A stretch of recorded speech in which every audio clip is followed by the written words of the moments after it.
Welcome. You're tuned into Tangled Threads. If you're digging our content, hit the like button and subscribe.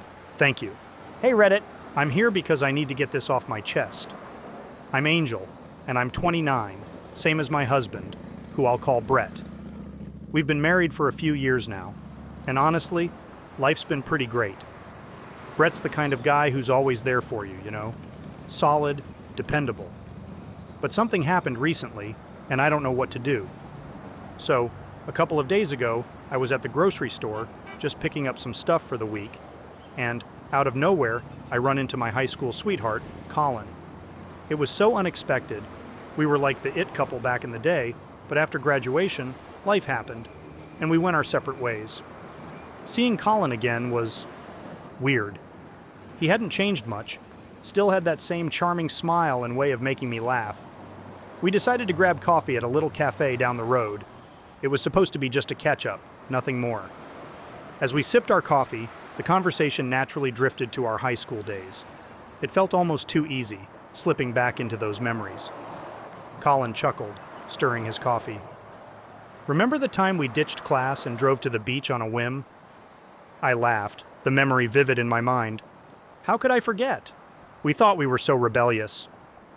And you insisted on playing that one song on repeat the entire drive, Colin added, his eyes twinkling with mischief. I rolled my eyes playfully. Because it was our song. God, we were such cliches. He leaned back in his chair, a soft smile playing on his lips. Prom night, under the stars. You in that blue dress? It's like it was yesterday. I felt a pang of nostalgia, mixed with something like regret. Yeah, we thought we had it all figured out, didn't we? Colin reached across the table, his hand hesitating in the air before he pulled it back. We were kids, Angel, but those were some of the best days of my life. I nodded, lost in the past for a moment. The cafe, the present, everything faded into the background. But I don't know, one thing led to another, and we ended up back at his place. I'm not going to sugarcoat it. I cheated on Brett, and I feel terrible about it. The whole time, Colin kept talking about our high school years, about how perfect we were together. And for a moment, I got caught up in all that nostalgia.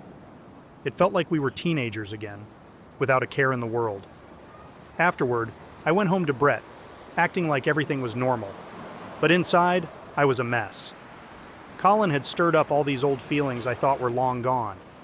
And now, I'm stuck in this weird place emotionally. Part of me wishes I could have it both ways. Spend all day with Colin, reliving those high school memories, but then go home to Brett, to the life we've built together.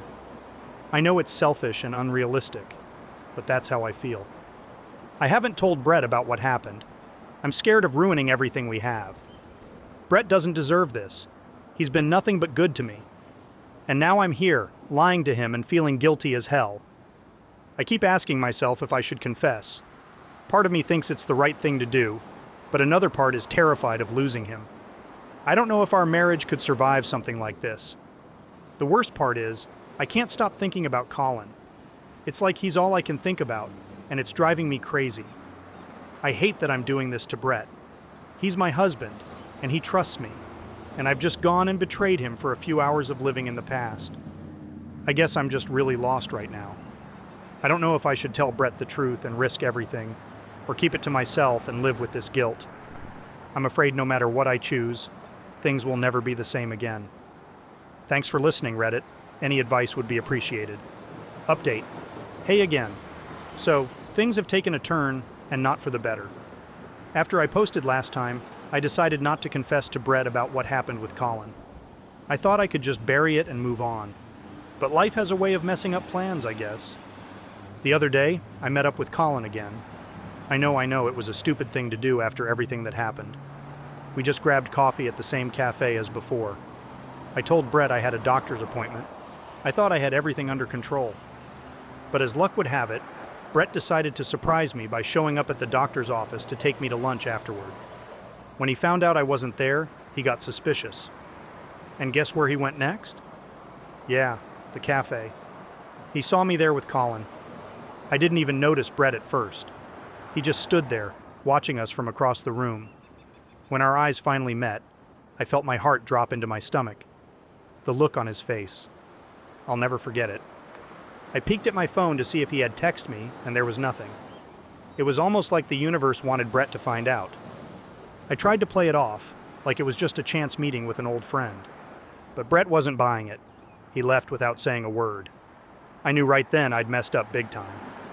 I rushed home only to find an empty house when I walked in. I was sitting at the kitchen table when Brett walked in. The air was heavy with tension, and the silence was deafening. "Brett, I'm so sorry," I began, my voice barely above a whisper. He didn't look at me. Instead, he just stared at the floor. "I saw you, Angel, with him. Why didn't you tell me?" My heart was pounding. I was scared. I didn't know how to tell you." Brett finally looked up, his eyes filled with pain. "Do you love him?" "No, it's not like that. It was a mistake, a huge mistake," I pleaded. "A mistake?" Brett's voice was rising. "You lied to me, Angel. You were with him when you said you were at the doctor's." I felt tears streaming down my face. "I know, and I'm so sorry. I never meant to hurt you." Brett shook his head, his expression hardening. "How can I trust you after this? How can I believe anything you say?" "I don't know," I sobbed, "but I'll do anything to make this right. Please, Brett." He took a deep breath, his gaze shifting away from me. "I can't do this. I can't be with someone I can't trust." "Brett, please don't do this." I reached out for him, but he stepped back. "I need to think. I need space. I can't be here right now," Brett said, his voice breaking. I watched helplessly as he walked out of the room, the sound of the door closing echoing through the empty house. I broke down. I told him everything, about running into Colin, the coffee, going back to his place. I could see the hurt in Brett's eyes with every word I said. It was the hardest thing I've ever had to do. Brett didn't say much after I confessed. He just got up, packed a few things, and said he needed time to think. I begged him to stay, to talk it out, but he wouldn't. He just walked out the door. A few days later, Brett came back, but not to reconcile. He told me he wanted a divorce. He said he couldn't trust me anymore, that what I did was unforgivable. I tried to argue, to plead with him, but his mind was made up. Now, I'm here in this empty house, trying to figure out where everything went wrong. I know I'm the one to blame. I ruined the best thing I ever had because of some stupid fantasy about the past. Brett was my rock, my partner, and I betrayed him. I wish I could take it all back, but I can't. I guess the lesson here is that some mistakes can't be undone. You play with fire, and you get burned. So that's it. My marriage is over, and it's all my fault. I don't know what comes next, but I have a lot of thinking to do. Thanks for listening, Reddit. Anyways, let us know your thoughts in the comments section below. When you subscribe, be sure to click the notification bell. Click here for more Tangled threads.